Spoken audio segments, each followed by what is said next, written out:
मेरा प्रश्न ये है कि जैसे कई परिस्थिति ऐसी आती है, जैसे एक वादी पक्ष है जिसका लड़का मर गया जी और वो कह रहा है कि इसने मारा है, जी इसी ने मारा है। जी और हम परिस्थिति उसको वैसे उसका कोई एविडेंस भी इस तरह का नहीं है, ना उसने देखा ना हमने देखा। और वो चिल्लाता है कि नहीं मैंने नहीं मारा, मैं वहाँ था ही नहीं, मैंने ये किया ही नहीं। जी तो उस स्थिति में भी हम छोड़ें उसको?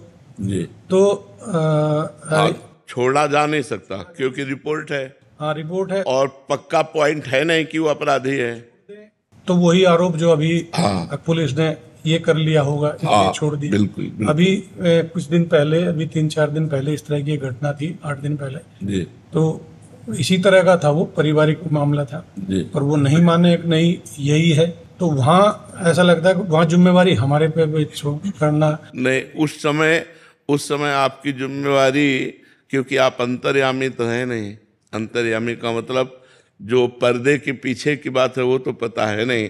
आप तो साक्ष्य और रिपोर्ट दो के ही आधार पर कर सकते हैं। साक्ष्य मिले और जिसके नाम रिपोर्ट किया गया है। अब जैसे वो निरपराधी है और रिपोर्ट हुई तो आपको उनको पकड़ना पड़ेगा, उनको ये उसका प्रारब्ध है। वो पाप का प्रारब्ध है जो अभी तक भोगा नहीं है, और वो पाप गुप्त है तो अब उसे फंसाएगा। उसमें आप कोई अपराधी नहीं है, उसमें आपका कोई दोष नहीं है। क्योंकि जैसे न्यायाधीश है, अब वो तो साक्ष्य के अनुसार दंड देता है और वो निर्दोष है, लेकिन पूरे साक्ष्य उसके हैं, तो उसका कोई पाप है पूर्व का जो उसको दंड देने के लिए उद्यत हो गया है। वर्तमान में तो निष्पाप है, लेकिन उसका पूर्व का कोई पाप है। तो इसमें आप का कोई दोष नहीं है। उस समय सही है, लेकिन पीछे उसने कोई पाप किया जो उसे फंसा रहा है, जो उसे थप्पड़ चलवा रहा है। वो कह रहा है मैं कसम से कह रहा हूं मैंने पाप नहीं किया, ये अपराध नहीं किया।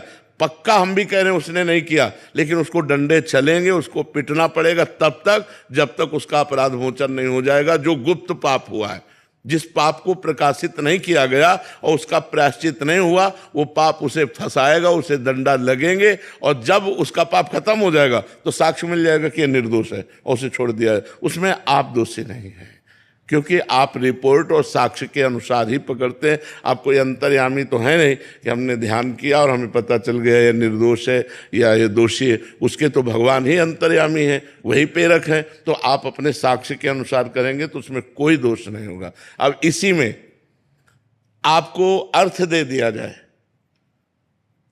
और कहा जाए इनको, वो गड़बड़ हो जाएगा। आपको रिपोर्ट की गई तो अपने रिपोर्ट के अनुसार कार्य करने में आपको कोई दोष नहीं। लेकिन जब कोई अर्थ आपको दे देगा तो स्पष्ट हो गया कि वो अर्थ बल से उनको दंड दिलाना चाहता है। उसमें हमें सावधान रहना है।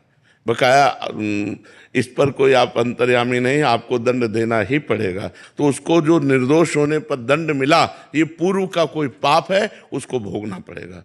आप उसमें कुछ नहीं कर सकते, आपको करना ही पड़ेगा। अगर आप नहीं करते हैं तो आपके ऊपर ब्लेम लग जाएगी कि उस पार्टी ने आपको अपने अधीन करने के लिए कुछ किया है। तो इसलिए आप इसमें निर्दोष है, इसमें तो हमें कोई दोष नजर नहीं आ रहा है। ये हमेशा हर पुलिस वाले के साथ हाँ क्वेश्चन रहता है। बिल्कुल क्योंकि हत्या के मुकदमे में किसी को भेजना, बिल्कुल पूरा जीवन उसका बर्बाद हो जाना, तो उसका पाप आप अवश्य में भोक्तव्यम कृतम कर्म शुभाशुभम होई सोई जो राम रचि राखा को कर तर्क बढ़ावे शाखा। भोग भोगना पड़ेगा, अवश्य भोगना पड़ेगा। एक आदमी ने किसी लड़की को फंसा करके गुप्त रूप से घर में रखा और बात बिगड़ गई तो मारकर घर में ही दफना दिया। और इतनी सफाई से कार्य किया कि किसी उस क्षेत्र की लड़की नहीं थी तो किसी को पता नहीं चला। 10 वर्ष व्यतीत हो गए। सामने स्वर्णकार का मकान था, तो कुछ राजकीय कर्मचारी उसके यहाँ आया करते थे, स्वर्णकार के यहाँ, और वो ऐसा नंबर 2 का काम करता था।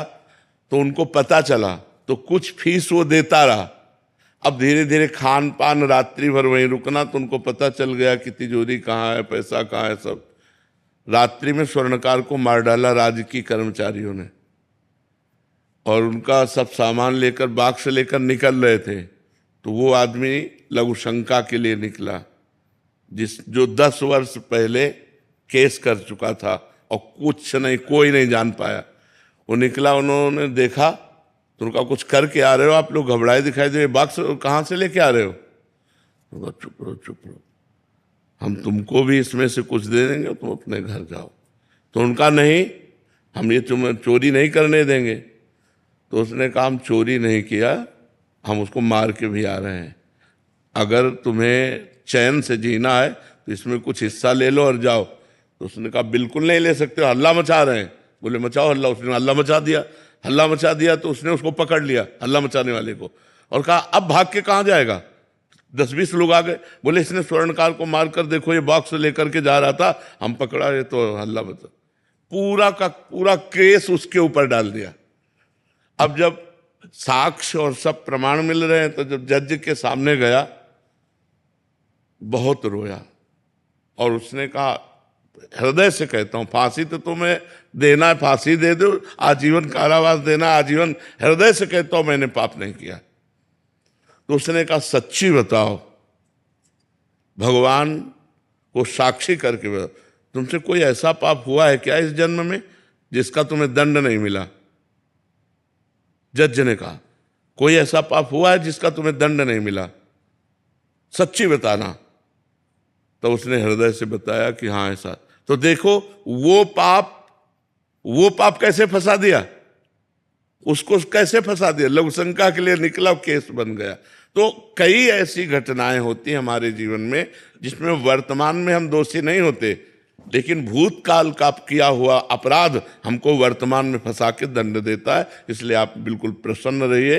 इसमें